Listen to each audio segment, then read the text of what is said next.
tra le acque infinite dell'Oceano Atlantico settentrionale c'è un luogo che da decenni è avvolto nell'ombra, un'area che cattura l'immaginazione collettiva, alimentando paure, speculazioni e un'insaziabile curiosità.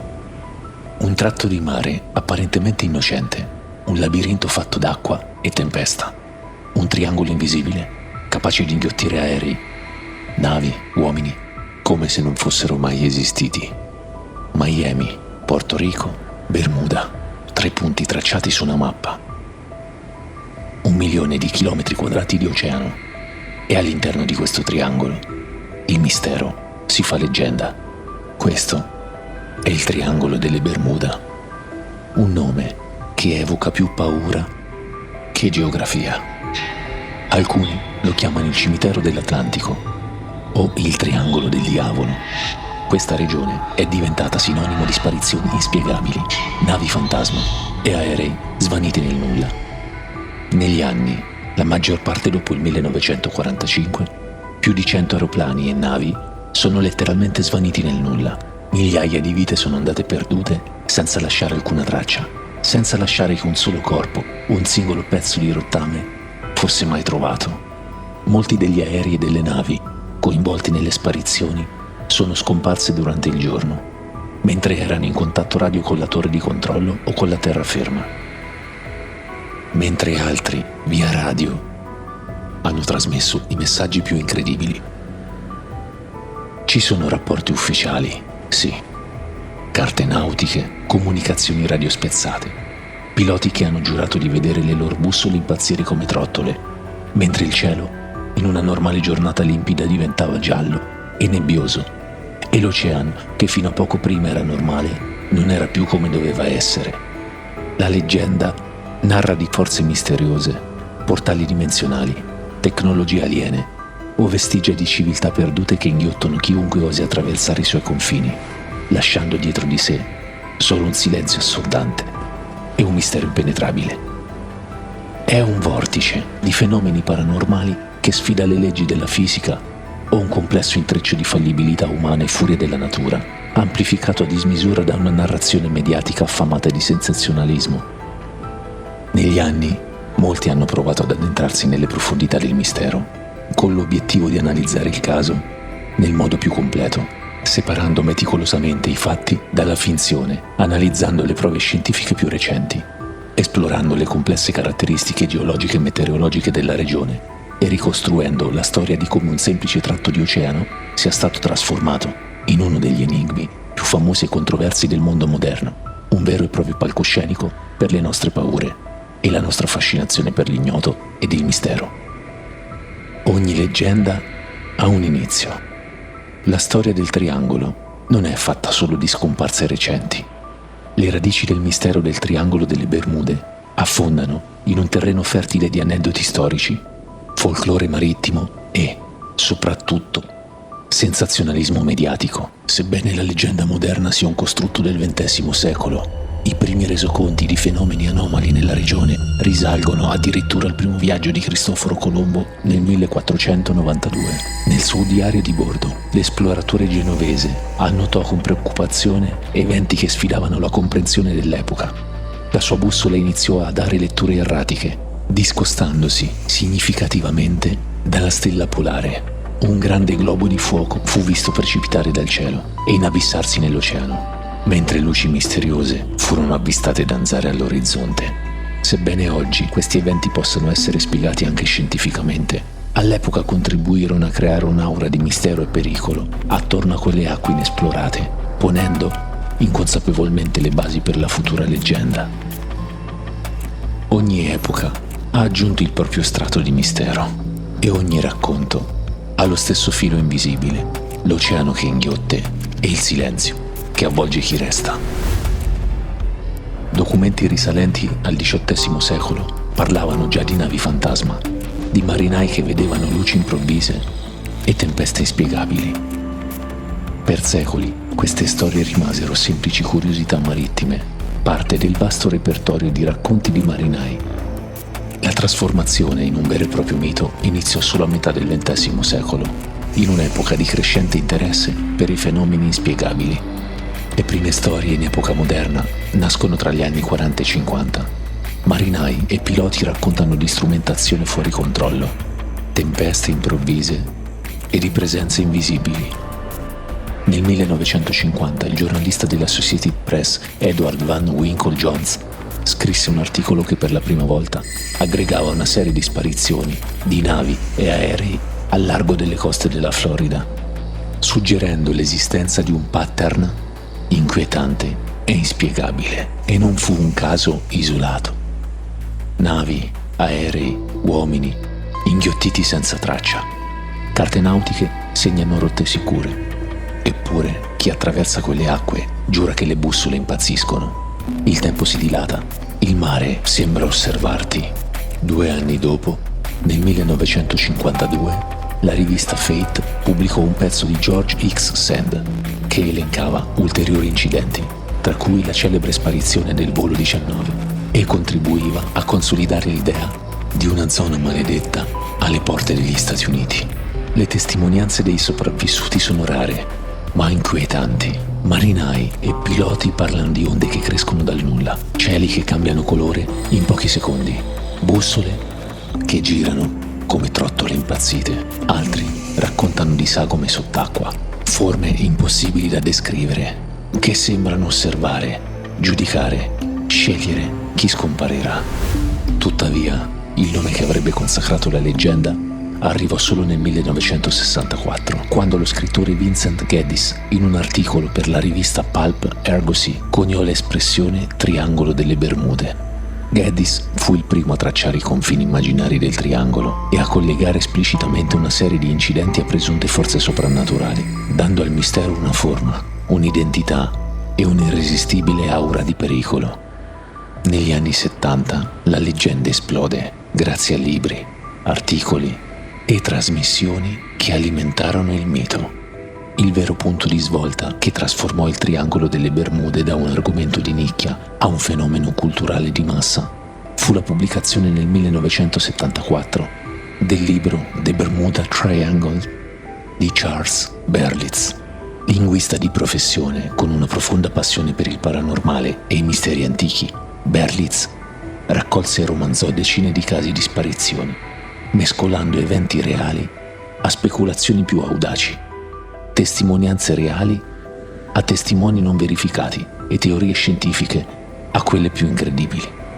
Berlitz attribuì le sparizioni a un campionario di cause fantastiche: rapimenti alieni, varchi temporali, tecnologie della civiltà perduta di Atlantide che giaceva sul fondo dell'oceano e anomalie elettromagnetiche di origine sconosciuta. L'opera di Berlitz, sebbene ampiamente criticata da scienziati e ricercatori per le sue tesi esotiche e la mancanza di rigore investigativo, cementò l'immagine del Triangolo delle Bermude nell'immaginario popolare come un luogo dove le leggi della fisica e della logica cessano di esistere, un buco nero sulla mappa del mondo. Le sue pagine ingiallite raccontavano di navi fantasma e comunicazioni radio interrotte all'improvviso, di aerei che entravano nel triangolo e non ne uscivano mai più. Il Triangolo delle Bermude non è solo un luogo. All'epoca non era solo superstizione, era terrore, una paura concreta che spingeva i viaggiatori a cambiare rotta pur di non attraversare quelle acque. Nessun governo lo riconosce, nessun Atlante lo segna, come se si trattasse solo di un mito letterario. Eppure, da decenni, milioni di persone lo indicano su una mappa. La sua definizione è puramente frutto della letteratura popolare e varia a seconda delle fonti. La versione più comunemente accettata descrive un'area triangolare nell'Oceano Atlantico settentrionale. 3 vertici: Miami, Bermuda, Porto Rico. All'interno di questo spazio invisibile, uno spazio immenso che cambia a seconda di chi racconta la storia. L'area racchiusa da questi 3 punti è immensa e le stime sulla sua superficie variano notevolmente. Alcuni parlano di 500.000 km quadrati, altri spingono i confini fino a 1,5 milioni di chilometri quadrati. Un mare smisurato, un regno che inghiotte senza restituire nulla.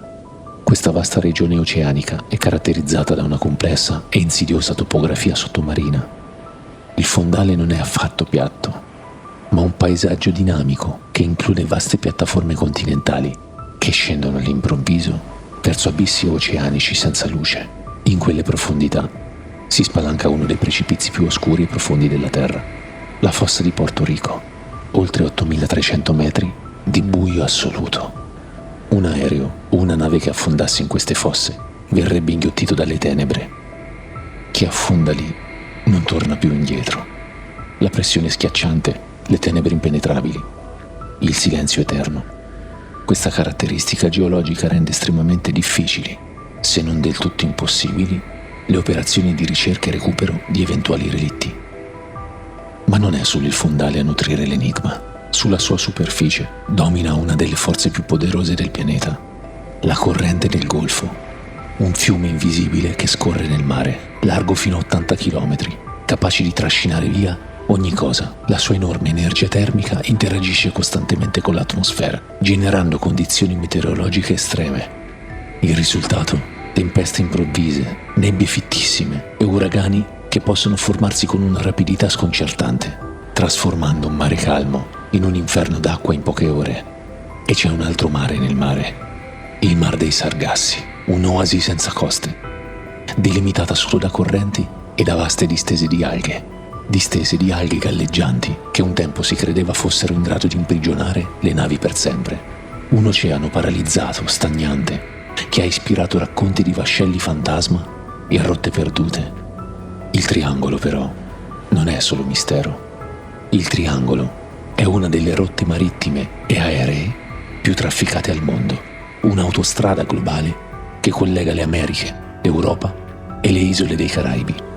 Ogni giorno navi e aerei lo attraversano, un traffico immenso che, unito a imprevedibili condizioni ambientali, aumenta statisticamente la probabilità di incidenti. E allora l'enigma resta sospeso tra statistiche invisibili e leggende immortali. Il primo caso di scomparsa documentata in epoca moderna risale al 1945, il cosiddetto Flight 19. 5 bombardieri, partiti per un semplice addestramento, mai più visti. Dicembre 1945. Una squadriglia di 5 aerosiluranti TBM Avenger della Marina americana decollano da Fort Lauderdale, in Florida, per un'esercitazione. 14 uomini, al comando del tenente Charles C. Taylor. Tutti gli uomini dell'equipaggio erano aviatori e piloti esperti. È una semplice esercitazione. Il tempo meteorologico era ideale per il volo, ma qualcosa va storto. Dopo 90 minuti, le comunicazioni radio diventano confuse. Il comandante della squadriglia chiama la torre di controllo. Le radio registrano il caos. La voce tradisce paura e dice: le bussole non funzionano. Non riusciamo a capire dove siamo. Ci siamo smarriti. Non sappiamo dove sia l'ovest. Qui non funziona più niente. Neanche il mare appare come dovrebbe essere.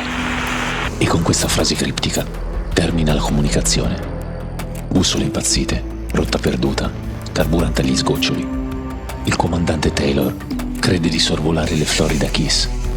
In realtà è molto più a est. Ordina di volare ancora verso l'oceano. Poi il silenzio.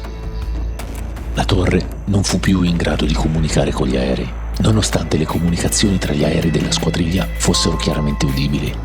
Tutte le bussole degli aerei erano guaste ed ognuna indicava una direzione differente. Gli aerei proseguono la rotta verso l'oceano, ma nessuno di loro fa ritorno alla base. L'ultima trasmissione indicava che il carburante si stava esaurendo.